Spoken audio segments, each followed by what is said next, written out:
Welcome back to Coming In Without Context. This is the special 12th episode because we wanted to keep episodes in pairs of three, and we were missing a third episode. We're joined by a special guest, although I guess every guest is special. And well, you've been here before, so are you?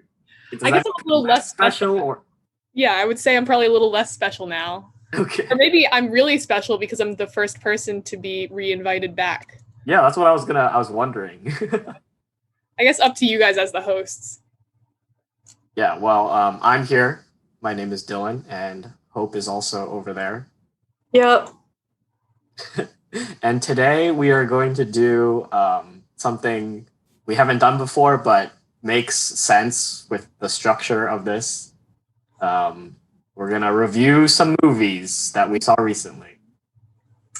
So, spoilers ahead for Pig, starring Nicolas Cage, directed by Michael Sarnoski, and also The Green Knight, directed by David Lowery, starring Dev Patel. So I guess starting off, we'll do like scores, like ratings. So Josie, what did you think of Pig? Like general thoughts, and what would you rate it or would you recommend it? The rating is tough because in the context that we saw it in, I would give it a really high rating. But the context that we saw it in is that we went and saw a matinee on Wednesday, so we were the only ones in the theater. And that made it really fun because we could we were in a movie theater setting, so a huge screen, like the surround sound and everything, but we could also like audibly react to it and make jokes and like put our feet up on the seats in front of us. So there was like that sort of really casual atmosphere about it that made it a really fun movie to watch because there were points where it's sort of like, I can't not laugh at what's going on. Like I can't tell if this is serious or not, and I like that. Right. I guess separate the experience from the movie. Okay. I don't know. I'm a fan of a cheesy movie, and I think this falls under that category. I feel like I would give it like a 7 or an 8 out of 10. Okay, that's okay. What would you give it? Not that. I think it's a solid 5 or 6. All right. Do you have any? Would you like to expand on your general initial thoughts, Hope? No. Dylan, what's your rating of Pig? Okay. Well, first I want to add the like context / disclaimer that we saw this like 3 weeks ago, right? So I honestly I think it's probably more around Hope's score. I'll give it a 6. I'll be the middling guy since Josie gave it a higher score and then Hope gave it a lower score. So let's just say the average was a 6. Okay, 6 out of 10. That's fair. As to general thoughts, so it was watchable. It wasn't a terrible film, and like the production value was pretty decent. Yeah. I guess the first topic I wanted to touch on was that the cinematography was very bland, in my opinion. Because the entire thing, you get this very tight shot. Like they do the focus on the characters, and most of it's dialogue, right? It's not an action film, obviously. Mm-hmm. And actually, that's another thing we should touch on. But the entire film, the entire cinematography is basically just consisting of like the tight close-up shots of characters during dialogue, and even when they're walking around. So overall, that was kind of bland for me. I agree with you. I do think they could have broken it up with some more variety in the way that they filmed it. But I do understand why they kept it to tight shots, because I think we discussed this right after we saw the movie. It was very much like a character study. Like the plot itself, I don't even know how I would describe it, but it was the movie itself was really about these really, really specific characters. Well, bringing up the plot, I have it copy pasted from Google in a document. So, living alone in the Oregon wilderness, a truffle hunter returns to Portland to find the person who stole his beloved pig. That's it. Yeah. That's so vague. It's not like a summary. It's just like I don't know. Synopsis would probably even cover more. I don't know what the difference between those two are. Okay, well, that's what I wanted to talk about. So I just watched the trailer prior to this session, and I noticed also in like a lot of the literature and articles about the movie, the trailers really make it seem like it's gonna be like a John Wick style or like a Taken, but it's Nicolas Cage and he's trying to get back his pig. Really?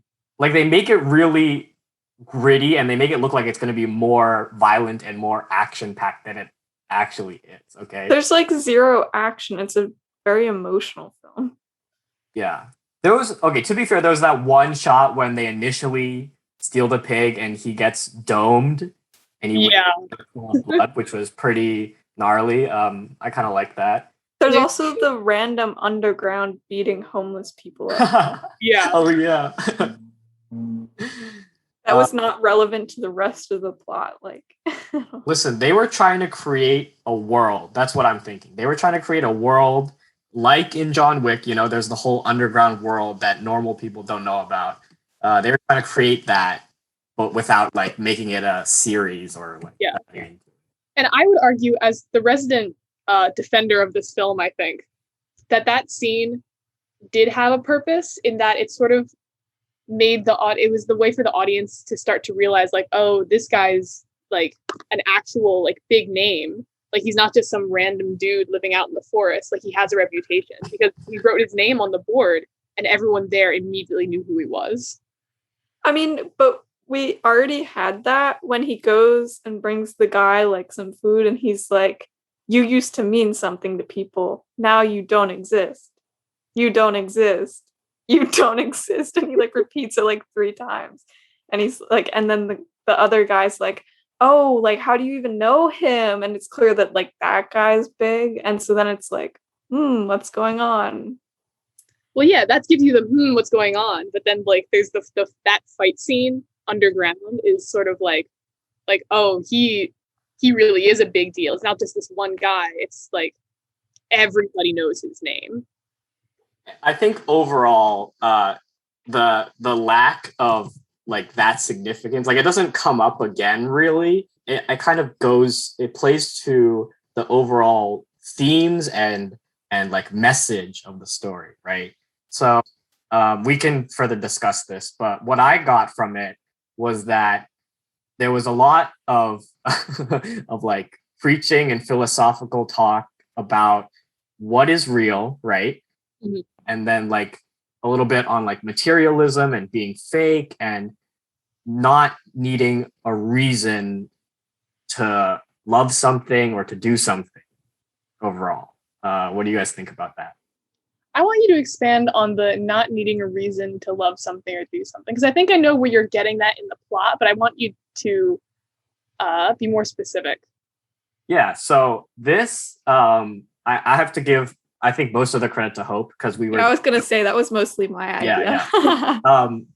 And you can expand on this after I like introduce it. But while we were talking about the film afterwards and trying to pick out like what the meaning was overall, we kind of got to that in the end, and spoilers again, that it is revealed that Nicolas Cage's character doesn't actually need the pig to find truffles. He's able to use the trees. Saying it out loud, but he's able to find the truffles without the pig. So the pig, in a sense, doesn't serve any like purpose for him, like any instrumental purpose for him. And in reality, it's only, if anything, like an emotional support. Like he loves that pig just because, and there's no more elaborate reason. There's no behind the scenes significance. Like throughout the film, they hint at like, oh, he had something going on. Maybe it was like his former wife or a former lover or something, and she passed away or something. And maybe the pig is tied to her, but at the end, we never get anything like that. It's literally just some random pig that he cares for. And that's the only reason he's trying to find it, get it back. All right. Yeah, ultimately, this idea came because Dylan thought that the pig had to symbolize his wife or had to symbolize something. And then he was like unsatisfied at the end when the pig wasn't a symbol and we didn't hear anything more about the wife.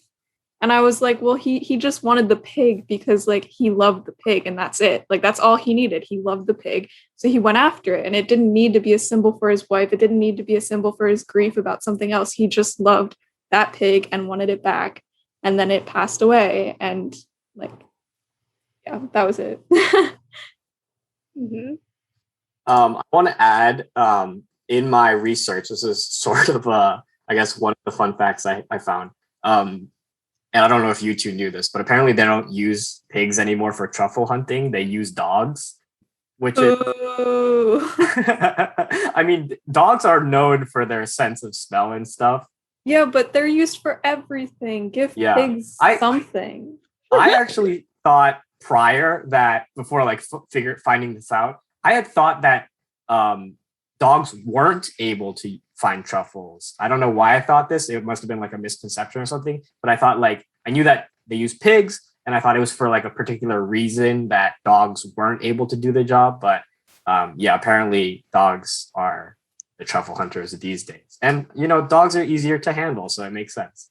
Oh, this is such a strange hill for you to die on. It's really not, because like literally we use dogs for everything, right? Yeah. What are pigs used to eat? You know, give pigs like some sort of way of living that's not to die, you know? This tied into Mary's episode? No. It's a whole separate thing. Bro, like all we do with pigs, maybe you make them like a show pig and you get them fat, but like that's got to be miserable too, you know? Their pigs are very smart animals, and all we really do with them is kill them. They had truffles. A select few could graduate and become truffle hunters, but now it's just dogs. You know, dogs took over their market, and what now? What is there for pigs? I'm sure there's something, but I doubt there's much. All right, fair enough. Well, that's a whole separate issue that we're not. So bringing it back to the film, I guess I want to touch, or I want to see if either of you have something to say on this before we move on to the next thing. But how did you guys feel about the pacing of the film? Because for me, as we mentioned, like there were some like philosophical discussions, and I felt like that was really awkward in terms of the pacing, because they would literally film the scene and the scene would just be them talking, but it would be completely out of context, and it'd be like Nicolas Cage or some like other character talking about how shit isn't real and you, why do you care about real stuff? You're so fake, whatever. I don't know. Yeah. Those ended up being some of my favorite scenes though, because of how strange they were. Where it like really took you out of the movie for a second and you were just kind of listening to Nicolas Cage talking philosophy for like a couple of minutes. Yeah, it was always like it didn't flow into the conversation. It was like the kid was talking about how his mom passed away. She didn't actually pass away, but he lied. It's fine. And then Nicolas Cage was like, this whole town is going to drown one day and the survivors are going to be left with nothing. And it was just like out of nowhere. Like the kid was having a completely separate conversation and Nicolas Cage was like, that bridge is going to fall and we're all going to die. And like, I think the same thing happened when they go to the restaurant. And I think this is where you really get to see some of their philosophical ideas, is when he's telling the guy, like, you always wanted to open a pub, didn't you? Why are you making gourmet food? Do you like this? You always talked about very specific dishes that you're going to make at your pub. And now what are you doing? You're not doing that. And like, I think the cinematography made this an even more awkward scene because it was just like close shots on the guy getting more and more uncomfortable. But it was kind of like almost wedged into the conversation to try and show what they wanted the movie to mean rather than like kind of happening naturally. I don't know. Yeah, I agree. What do you think, Josie? Do you have any more thoughts on that? No, just that I thought that they were fun. Like, they were fun. That's the deal. If you're taking it seriously as a movie, then yeah, they kind of ruined they ruined the pacing and they're really confusing. But if you're just going into this looking for like a good time, like I thought those were really funny scenes. Yeah, I definitely think I enjoyed it overall. Like it wasn't a negative experience, a negative viewing experience. Yeah. But I hadn't seen the trailer beforehand, so I'm glad I didn't do that. So I guess I would recommend not watching the trailer. Yeah. Going into it. Yeah. I would also make the recommendation, like, don't go see it in theaters unless you're relatively confident you'll have a similar experience where there's no one else there. Either that or wait for it to come out to watch at home and then watch it with like a big group of people. I think it would be a great movie for like a big movie night where everyone's just yelling at the screen being like, what the hell is going on? Yeah. Also, the scene with the restaurant guy who wanted to open up a pub and then didn't, it gave me the same vibe at the end as like Legally Blonde, where she like pressures her into saying she killed like her own father, because he's like, and what were you going to serve at that pub? And then the guy yells out the dishes and he's like, see, this dude did want a pub. He doesn't want to be here. Because the whole time's the guy like, well, I like it. People like it. He's like, and what were you going to serve? Yeah. And that's like the breaking point.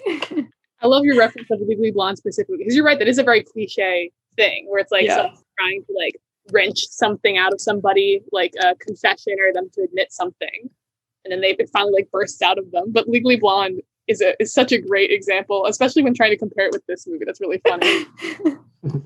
Well, speaking of the restaurant, the next point I wanted to touch on was the name of the restaurant and what it is connected to. So, as you two probably remember, the name of the restaurant was Eurydice, named after the Greek mythological, I guess, well, she's not a hero, so she's like a damsel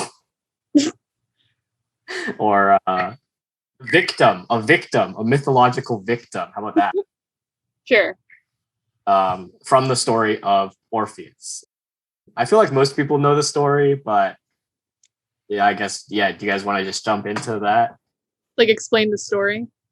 Or just like its significance in the film. Yeah. I'm glad you brought this up because you mentioned it briefly right after we saw it, and I thought it was actually a really interesting point that I totally could see. So like the whole deal with Orpheus and Eurydice, Orpheus and Eurydice are in love, but then like Hades, the god of the underworld, there's different versions of the story. Some of them, it's like, oh, he falls in love with her and he brings her down to the underworld, effectively like killing her, right? There are other versions he just gets like bitten by a snake and she dies. Yeah. And then Orpheus goes down to, he's like, in love with this woman. So he tries to go down to the underworld to save her. And he's a musician. So what he does is he plays music for Hades that is so beautiful that it convinces Hades to give Orpheus a chance to win her back. So he's like, you can walk her out of the underworld, but you're not allowed to turn around and make sure that she's walking behind you, or else she will die forever. And he makes it almost all the way up out of the underworld, but then he like can't take it anymore and he has to turn around and she's lost forever. So that's the myth. And I do think that they totally reference that within the greater plot of this movie. Should I explain the movie or does someone else want to take it? Yeah, okay. So I guess the question here is like, what's the equivalency? So I think, Josie, you seem to like that idea. I think I can see it too. I don't know. I feel like there might be multiple ways to take it, but I guess the most basic would be to assume that Nicolas Cage's character is Orpheus, right? And the pig is Eurydice? What do you think, Josie? Yeah, totally. Well, then, in that case, does that mean that Nicolas Cage's character, which I feel like, do we know his name? I didn't write it down. Oh, it's like really important to the plot too. His name's Rob. Rob something. Okay, Rob, the character Rob, played by Nicolas Cage. Does this mean if it's 1-to-1 with the story of Orpheus, does that mean that somewhere in the movie Nicolas Cage did look back metaphorically? And if so, like, what was that point? Because I can't like immediately think of anything that was like, oh shoot, he looked back and it was a huge fuck up, No, I actually think that's one of the things that they didn't like adapt into.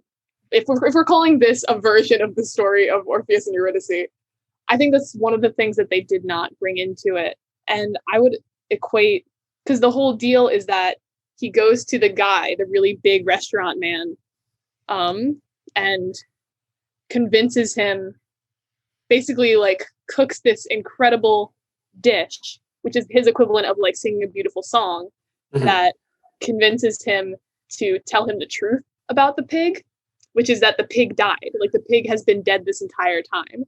And I think I can equate that to the original myth, with that Orpheus was never going to be able to bring Eurydice out of the underworld. The whole point, like Hades knew that Orpheus wasn't going to be able to make it because of the weakness of man. So it's sort of that futility of the journey. And Nicolas Cage's entire journey was futile because the pig was dead the entire time. So that is how I equate that particular plot point. Yeah, I really like that. And I think that ties back into what we were talking about, like the philosophy of the film, about like what is real and what is reality, right? Like I remember like near the end, he has the talk with the entrepreneur kid, Amir. And he's like, if I didn't come out here, I could have believed that my pig was still alive. And then Amir is like, played by Alex Wolff, he's like, but that wouldn't have been the truth. That wouldn't have been reality anyway, right? Yeah. Yeah. Well, then I think we've covered most of what I wanted to cover. Is there anything else you guys wanted to? I still have like a few like fun facts and stuff we could do, but is there anything else you guys, any other major topics or points? I don't know. I guess hit the fun facts before we wrap it up. All right. So fun facts. This first one, I read an article by Eater, and they were talking about food in the film. So the restaurant and like all the food was inspired by like an actual Portland guy who's like a famous chef now, I guess, Gabriel Rucker. And he designed the dishes, which made up the part titles. Yeah. And he was specifically asked not to use truffles in any of the dishes, even though he could have, because the director was like, no, that's a little bit too much on the nose. Let's not do that. So, I appreciate that. Yeah.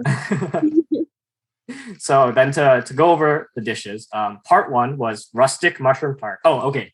When I read these out, say if you would eat it or not. Okay. So first, rustic mushroom tart. Yeah. Yeah. Okay. I would try it. I'm not a huge fan.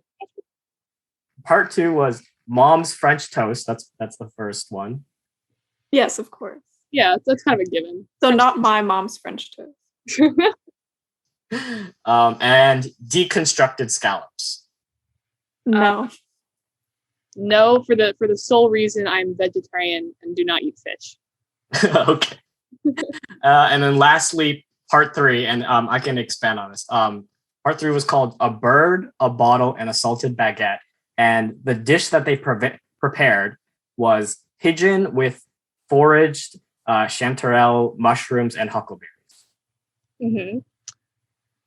Would you guys eat that? Once again, vegetarian, so unfortunately, no. I don't know if I want to eat pigeon, to be honest with you. That this is actually referring back to my talk with Mary. There's some animals I can't, I wouldn't be able to eat their meat without picturing the animal itself. And I think pigeon is definitely one of those. Interesting. Because it's that much from chicken? Like you don't picture a chicken when you eat chicken? I don't, but honestly, chicken is probably the worst meat you could have picked out, because sometimes I get really grossed out eating chicken. I avoid it a decent bit. I do remember that in Mary's episode. Yeah. But yeah, I don't know.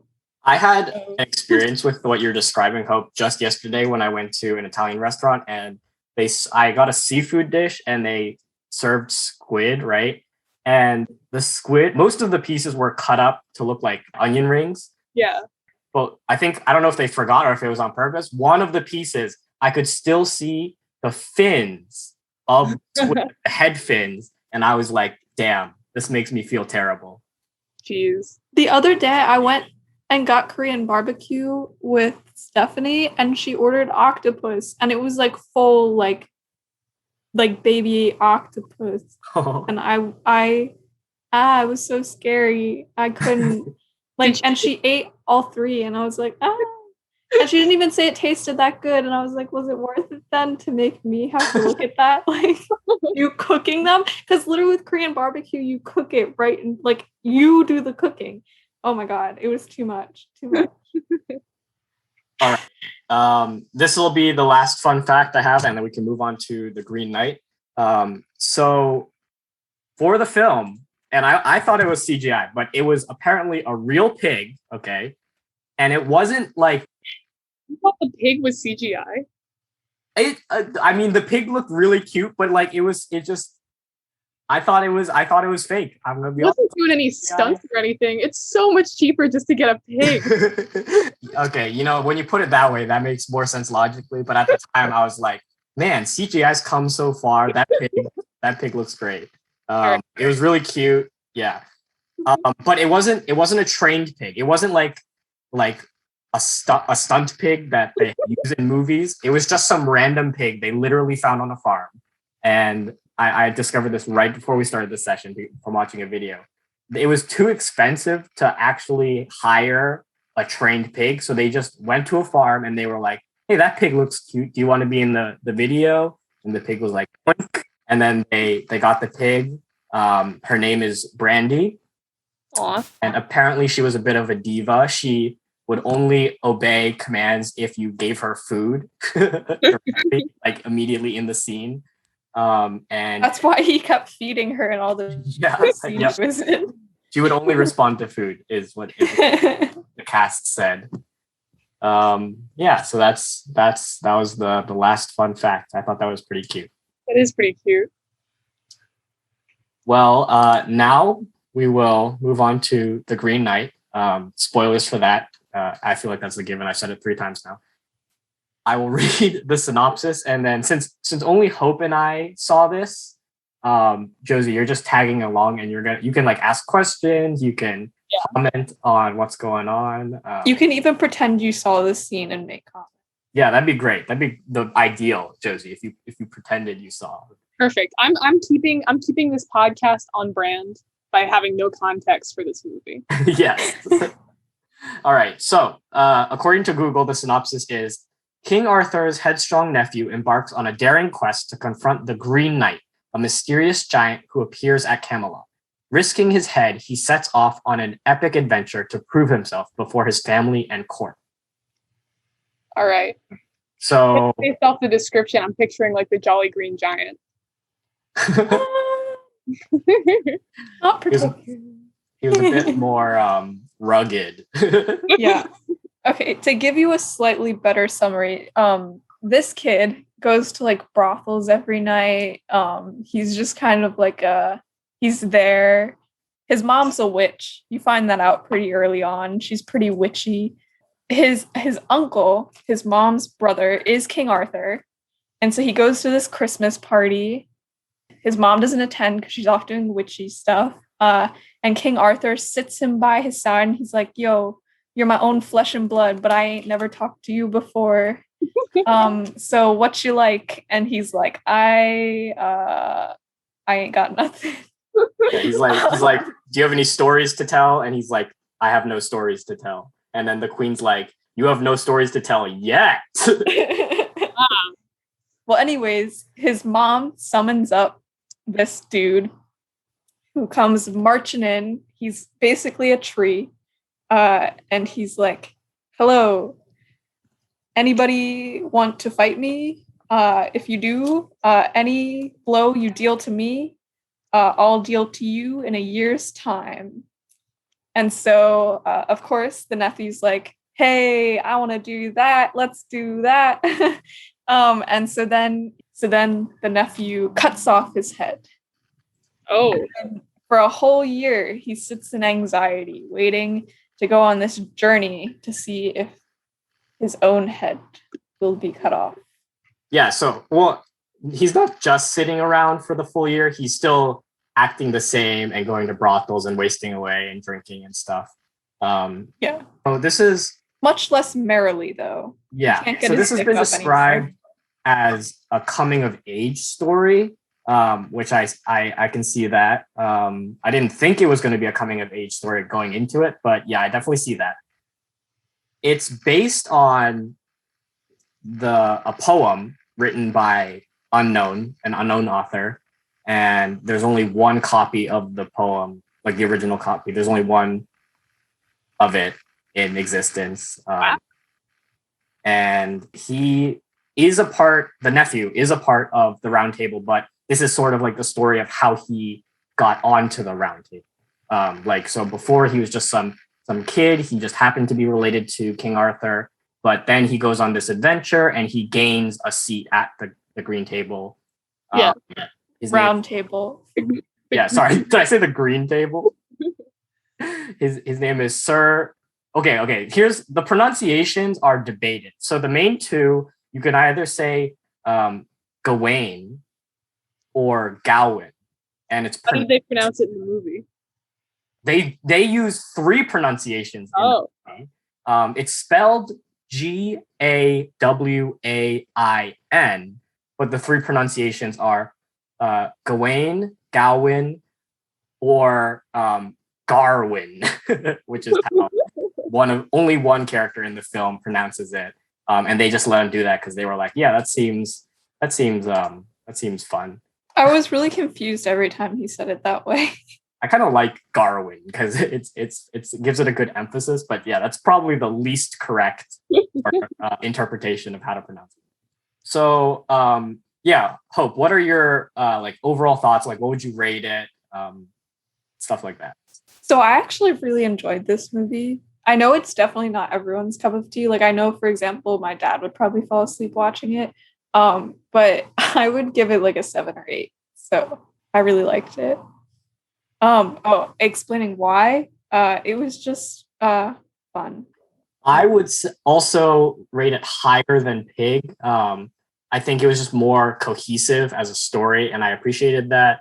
I think I just echo you, probably 7 or 8, maybe like a 7.5. Like it's definitely not the best film I've ever seen. I wasn't like astounded, and I was a little disappointed at parts, but overall it was a good film. Josie, what would you rate this film? I think I found it confusing. Mhm. So based on that, I would give it a 4.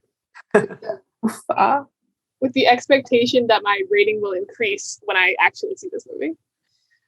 So I guess the first thing I wanted to talk about was the cinematography, like specifically compared to Pig, right? Because this is what really stood out to me when watching it, and that was like the first thing I came away like thinking about. It has a lot more variety in shots, just in general. Like I feel like Pig, stylistically, they wanted to go for the tighter shots, the close-ups, and that's like how they wanted the entire film to be. But The Green Knight is definitely more like traditional Hollywood variety of shots. One thing that did stand out to me, they did 2 or 3 360-degree panning shots where they would start at a point focused on something, like for example on Sir Gawain, and then they would slowly pan to the right, the full 360 degrees back to him, but where he used to be, they would replace it, and this is a direct spoiler, they replaced it with like a skeleton, like presumably his rotted dead body, right? Yeah. His bones. And then they would pan all the way back to the left, back to the actual him, as if it was sort of like a in the future, like hypothetical, right? And they would show him again, and they'd be like, "Oh shoot, this is what could happen to you if you don't do anything. So you better get a move on." And so, while that was cool, it was very slow. It was kind of a long shot. Yeah. It was interesting, but it definitely stood out. I think one thing I really liked is how they played with light in a lot of the scenes and in like the shoots. Like they made a lot of them kind of dim dim and almost like you had to really focus on where the light was focused. Like, especially when the Green Knight first comes in, there were like candles lit up around the table, but all of them shut off. And so you just have this light coming from this like window at the ceiling that just shines down onto where the Green Knight slowly steps forward, and all the knights are in the shadow. And it, like even Garwind or whatever it is, like comes through, and he has to step into the light to do the battle, which I thought was really interesting. And there are other times with like when he's being painted and he's forced to stand by the light and most of it's in darkness. And even like the one girl literally paints like in like a really weird way with light. So I thought that was kind of interesting. Yeah, just overall it was pretty nice to look at. So the next thing I wanted to talk about was the use and decision of having actors, the same actors in different character roles throughout the film. But so basically, besides the main character played by Dev Patel, and also the king and like some other characters, a lot of the supporting cast were used in two prominent roles. Sort of like when you watch Hamilton and the guy plays both his best friend and then later his son. Yeah. It's like that. So I thought that was interesting. Hope, do you like, what did you think about that? And then like, was there any greater significance to that decision? I think the one that stood out to me the most was obviously like his lover back home in the castle, and then the random dude's like wife who's just constantly trying to entice him. That was Alicia Vikander. Yes. I was just going to say, since they were both somewhat like his love interests, they also kind of had similar things where they were trying to protect him. But like in one, it was like a little bell that was kind of she gave to him.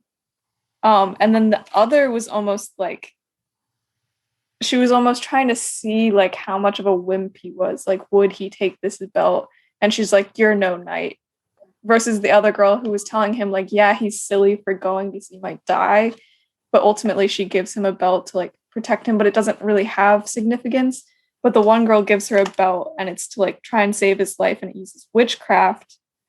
But it's not really so much as a gift because like it's an exchange for something else, you know? I thought that was an interesting contrast. Yeah, not so much the bell. Bell probably had more symbolic importance, but the sash itself is kind of more integral to the plot, and it all plays out. I agree. There's definitely a contrast between characters. I kind of like that. I think it was done well, because actually when I was watching it, I didn't even second guess like that they were using the same characters multiple times. Like I would see a new character and my brain would be like, yeah, that's a new character. The face looks similar to the other character, but they're not the same character. So like there wasn't any confusion necessarily. I think describing it makes it more confusing, but like I feel like there's more significance to that, and I'm just blanking right now. So I'm gonna throw it to Josie.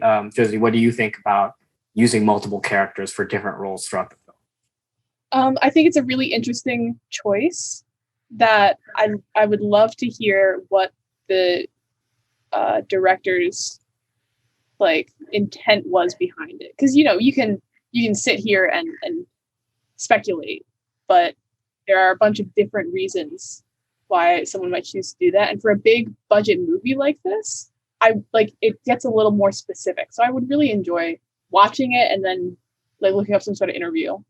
Mm-hmm. I guess another question, a follow-up question to that. Do you think that this kind of decision, like this technique, could be applied to other films that you've seen, Josie? Or do you feel like it requires a very specific handling for it to come off in like a useful or appropriate way? I think yes to both of those. I think that you're absolutely right, because it can be done poorly. Like it's really easy to imagine a movie where if you use the same actor for multiple characters, it just confuses your audience. And and it takes away from the story. You can use that to your advantage and be like, I want to confuse my audience. I want them to be a little unclear about what's happening. If it's going to be, I don't know, a little more of like an avant-garde kind of film. But I do think there are totally, I don't, off the top of my head, it would be difficult because I'm not a director. But I'm sure there are movies that I've seen that it would add an extra interesting detail if they had that sort of double casting. Yeah, absolutely. As we mentioned, Alicia Vikander played she was a brothel. Do I call her a wench? Brothel. No, But she only, I think she only slept with him though. Like I think he had pretty much just like bought her time. Yeah. Because at one point she's like, "Aren't you gonna make me your lady?" And he's like, "I can give you all the gold you want." And she's like, "I already have your gold." If that's what you want to go with, Hope. No, I'm pretty sure she only because like spoiler, she gets pregnant with his child. No one ever questions that it's not his child. Like that kid immediately gets a crown on its head, you know? Okay, that's true, I guess. Also, there was a character played by Erin Kellyman. I don't think I've ever seen any of her other films. She played a ghost. Oh, actually, she's in Falcon and the Winter Soldier, which I haven't seen, but I did see like some trailer scenes where she was in it. And apparently she's also in the movie adaptation of Les Mis. So that's interesting. Oh, who did she play in that? Eponine? No. Yes? Yes. Well, she's pretty young, so she had to have been. She was, yeah. She was Eponine. Yep. Oh, okay. I know who you're talking about. Who else did she play aside from the ghost? She was the woman, the lady that Sir Gawain ended up marrying in like the. Oh yeah. In like the future hypothetical scenario. You know, I thought I had a handle on what the plot was until you guys kept talking about it. Yeah, see, the plot that I told you pretty much was like the beginning, and then I didn't describe any of the rest of the movie. Purposefully did not describe the rest of the movie. Yeah. We'll get into more of that in a bit. But before that, the next thing I want to talk about is the ending. So the ending is purposefully ambiguous. As always. Throwing it to you. What I kind of took away from this movie was that it's all about like paths that you lived or could have lived, which I think is like the major takeaway. Like even you were talking about that really long kind of, it went a little too long scene that you didn't like the cinematography of, because like it goes 360, shows a skeleton and then goes back. Like in that instance, he could have just sat there and rotted, but instead he didn't, or at least like in the path that we were following, he didn't. So I think that was like one instance, like the very first instance of a path that he could have followed that he didn't. And then the end is obviously that, because you see him run away, you see him become king, and you see him like the crown being taken from him because he's a shitty king. And that's another path he could have led if he was a coward, but he went back and pretended that he wasn't. And then he was miserable for the rest of his life. Another path is like if he just stayed there and the knight cuts off his head. And I feel like that's a really good, like, I don't know, almost flashback, because like a lot of these stories, even though this is like a written story and there's only one copy, were mostly probably retold by voice to other people. Like they're probably orally retold throughout generations. And obviously we've all played Whisper Down the Lane. Like things change and stories morph and people get told different stories. So I thought that was like one really nice reflection on it, that like it always had these like almost different pathways of how the story could have gone and how he could have like died or whatever. But like, you know, same as like an oral retelling where there's different versions. Josie, were you going to ask something? No, I was making a noise of realization when Hope was like the oral retellings always have different endings and different plot lines, and that's what it could have been. Though thinking about that, there is also, like as you mentioned, there's the one written copy of it. So I don't know that they would want to, you know, reference a like an orally told like folktale or legend like that, because they're basing it off of this written account. But again, have not seen the movie, so my opinion does not matter much. All right, so that's the perfect segue into comparing the movie adaptation to the original poem. So there's a lot to cover on. So first off, the original poem was a lot more classically heroic, like in the style of, you know, Arthurian tales, where the knights go off and they do something heroic and they reflect their virtues and their chivalry, you know, all of that. So in the poem, it says like, oh, he had multiple encounters along the way. He did heroic deeds. But the poem itself only explicitly details one encounter in the castle, which we've talked about, where the lady of the castle tries to like seduce him, and the lord of the castle makes a deal with him. So the deal is, you can rest here. You're not that far away from your destination. You can stay here and rest and recover. I will go out into the forest. I will hunt every day. Whatever I bring back will be yours. But in exchange, whatever you happen to receive in the castle, you will pay back to me the same amount. Okay, so that's the deal. It's purposely worded that way. You know, it's already, when I heard it the first time in the movie, I was like, oh, I know what's going to happen. Hope didn't see it coming, but I kind of sensed it. So the lady of the castle tries to seduce him. They go through the whole thing. He refuses her for like the first 2 or 3 days. But then ultimately, he kind of is forced to give in, sort of. Like, she ends up kissing him a few times. And at the end of his stay, the lord of the castle is like, hey, I know you've been receiving some stuff. Where's my payment? And Sir Gawain kisses the lord of the castle. And in the film, it's more explicit than that the lord of the castle is sort of gay, or he is gay. Like he's into Sir Gawain. But in the poem, obviously, they didn't, you know, different times. But that's the only section of his quest that's actually explicitly detailed in the poem. Okay. There were a few other things in the movie that he did, because obviously the movie can't just be that short, right? The poem's relatively short. But in the movie, he does some other things, which we won't go into, which are not mentioned in the poem at all. So that's the first like main difference. Okay, so to throw it to Hope, what did you think about the other sections of the film besides what I just talked about, like with the castle and almost reaching his destination? What did you like the one with the bandits? Did you like the ghost story one? What were your thoughts on those? I liked them. I thought it made it more like an epic tale where he's like going on a bunch of little quests on his way to his big quest, and he's especially since like I feel like most movies nowadays, like it's all really linear and everything has to mean something. And obviously they did, because they were sort of relevant to his overall quest. Like he lost things, then he gained them back. But it was just nice, in my opinion. I also forgot to mention that he encounters giants, like literal giants, along the way, which was, you know, I guess it was cool, but it was also underwhelming because you just saw them and then nothing really happened with them. You know, like they weren't integral to the story. Josie, what do you think about giants? I don't know. It's an odd thing for me to have a preconceived opinion about. I think they're cool. It'd be sweet if I saw one. I'd be like, hey, that's a giant.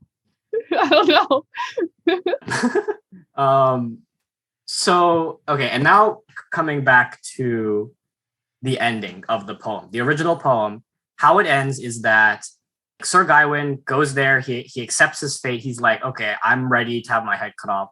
Then the Green Knight reveals himself to be actually his mentor, which we don't meet his mentor in the film, but in the poem or in like the history, he has a mentor, and the mentor was just like, ha ha ha, I tricked you. This was all a test to test your virtue, and you kind of failed, but but you also pass. You pass. And so they laugh about it.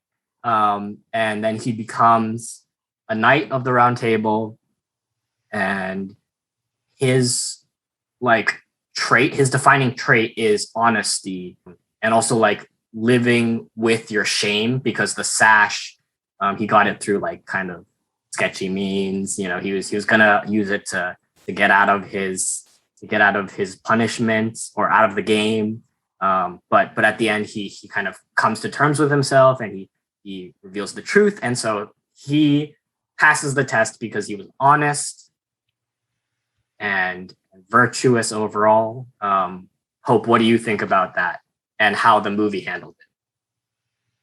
So obviously the movie was slightly grittier than that, because like it doesn't seem like he's able to live with his shame, because you have like the fox he's like, no, I'm brave, and the fox is like, well, the sash you're wearing says you're not. Josie, for your context, if he's wearing the sash, it means he cannot be struck down. Like anyone who wears the sash cannot be struck down. So if he's wearing the sash, his head can't be chopped off. And so like he's like, no, I'm brave, I'm gonna face the Green Knight. And like this fox is like, the Green Knight's gonna kill you. He's like, it's fine, I'm brave, I'll do it. And the fox is like, well, I don't know about that, bro, because you still got that sash on. So anyways, he doesn't ever seem to really come to terms with it, because the whole time he's with the Green Knight, like he doesn't take it off.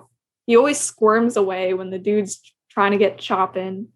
And it's not till the very, like he even runs away in one of the scenes. And then obviously we cut back and he's like, wait, you know what? Maybe he pictured his whole life if he did run away and he realized he'd be king, but then he'd be a fake, and I don't know, he'd be terrible or something. Or maybe that's his anxiety if he ran away. And so he takes off the sash and he's like, okay, I'm ready. But it doesn't seem like he ever really comes to peace with it. Or maybe the whole journey he's trying to come to peace with it, and it's not until like the very end that he's able to. But I feel like the poems, obviously, it couldn't have killed him because it's a story of him becoming a knight. But it seems like a cop-out that his mentor was just like, you passed. Yo, no game for you, even though you said you'd do this game. I'm deeply confused at the structure, the plot line at this point. I don't think I can comment further at this juncture. Okay, well, I have a question prepared for you, Josie. So, assuming you want to be a knight, Josie, okay, and you want to be part of the Round Table, would you agree to a challenge where whatever you do to someone, they can do back to you in a year? What do you think? It sounds like, off the bat, it sounds so much like a trick, right? Like that is like the blueprint of every single like legend and myth where someone is like, oh, I got this, and then it's not what they're expecting. So I don't think I would, because I'd be like, you're gonna pull something. You're gonna pull a fast one. Yes. Okay. But what if you were forced to accept? Like, what if they were like, we've got your family, you have to do something to this guy. Mm-hmm. Whatever you do to this guy, he'll do back to you. And it has to be like you have a sword in your hand. Okay. So you got to do something. So I can't just like give him a handshake. No, you can't. It has to be something with the sword. Okay, I guess the explicit wording is you have to deal him a blow, which he can return to you in a year. Well, I mean, my cop-out answer is I give him a haircut. My real answer that I think most people would probably say is like cut off like a finger or a toe or something. Like really, like not gonna miss it. Like, but it still counts as a blow. I mean, in the movie itself, I feel like Gawain, he expects that it's going to be like a fight, and he has to try and deal him a blow. Mm-hmm. Yeah. And once he's able to, like, that's what it is. but he wasn't expecting the Green Knight to put all of his weapons down and like extend his arms to him. And then I guess he had the thought where he's like, "Oh, if I kill him now, that the deal is done." Yeah, probably, most likely. Okay, so Hope mentioned earlier there was like a fox companion that was antagonizing him at the end. So in the movie, another difference from the poem is that his mother, who Hope mentioned earlier, the mother is the half sister of King Arthur. She's a witch. The movie is driven a lot more in terms of plot and like what happens by the mother. Like the mother seems to be the puppet master, like pulling all the strings with her witchcraft and setting up things as a test for her son. Whereas in the poem, the mother is not actually the witch. As far as I can, like, as far as my research goes, which wasn't very deep, in the poem, the witch is like just a separate character. Like it's not the witch isn't related to any of them. She's a well-known witch. It is Morgan Le Fay, but the witch is not like related. Why did I want to bring this up? Okay, so the whole thing is like I mentioned before, a coming of age story, and it's kind of set up by the mother. Hope, what did you think about the mother's character being sort of the antagonist, like the hidden antagonist of the film, and like setting everything up? I don't know. She was just kind of like there. And obviously you were like, why is she doing this? Like I couldn't tell if she wanted it to be a test for her son or if like she was just sending the Green Knight in there for anyone to challenge. Obviously it makes more sense if it was a test for her son. But I was like, why would she wish that her son could like potentially die? Mm-hmm. So I was honestly a little confused by her role. Yeah, she seemed indifferent to whether her son died or not. Yeah. But from what I can tell, it was intended for her, like a coming of age for her son, like a test, because she was kind of like looking at like his debauchery, and she was like, wow, this guy, my son, is just a real shame, like a real disappointment. And she knew that because of the bloodline, that once King Arthur died, she would have someone on the throne, like, and she could be in the background, doing whatever she wanted, right? So it's sort of like a power move for her. All right, final talking point, and then we can wrap it up. So the director, David Lowery, obviously the source material is like its own thing, but in his adaptation, he intended for the ending to be explicit. If you Google it, you'll find it. He intended for it to be explicit that Gawain gets his head chopped off at the very end, and that was supposed to be a good thing because it avoids the montage of the terrible war-torn future that we get to see when he runs away. Mm-hmm. But instead, he made it ambiguous by cutting to black. So I know we kind of talked on this earlier, but I'm in the camp that, like, even knowing the director's intentions, I feel like we could view it as he does not die in the movie universe, because, you could take the cop out where it's like, oh, it's a metaphorical death.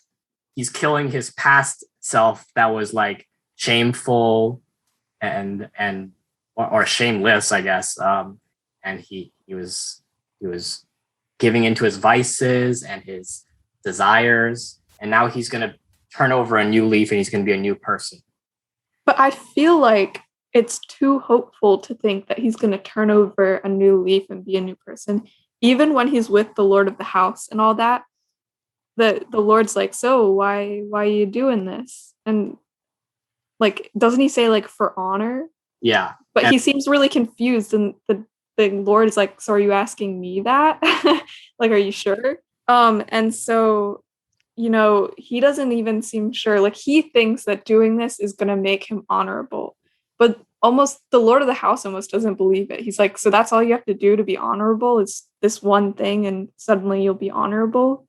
Because it's not true. Doing this one thing isn't going to change him as a person. It's not going to turn over a new leaf. He's still going to be who he is, even if he does go through this experience and live. So I don't know. Yeah, it's almost as if like Lowery's kind of critiquing all of these stories, where it's like a main character going on a quest and suddenly they change, right? It's almost saying like you're not going to become a better person just because you go on some heroic adventure, right? You are still you at the end of it, and whether or not you change is kind of up to you. So I definitely understand like it's a more gritty, it's a more realistic take on it, where as I mentioned, it's kind of intended that he fails the quest, so to speak. He doesn't really change as a character. He doesn't grow as a person. He doesn't mature really, at least not that we see throughout the film.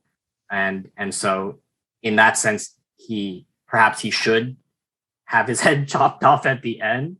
But my weak evidence to defend that he survives, okay, my weak evidence. During the scene where the Green Knight comes in initially, he asks for a sword, and his uncle gives him Excalibur. Okay. Now, I'm not too familiar with the details of how this whole thing works. But when whoever wields Excalibur has the right, supposedly, to be the ruler of England, based on like the tales and stuff. So, since he wielded Excalibur, even if it was just for that one chopping the Green Knight's head off, he should theoretically be fated to be the next ruler of England. So I think he survives. What do you think, Hope? Sure, if you say so. I disagree.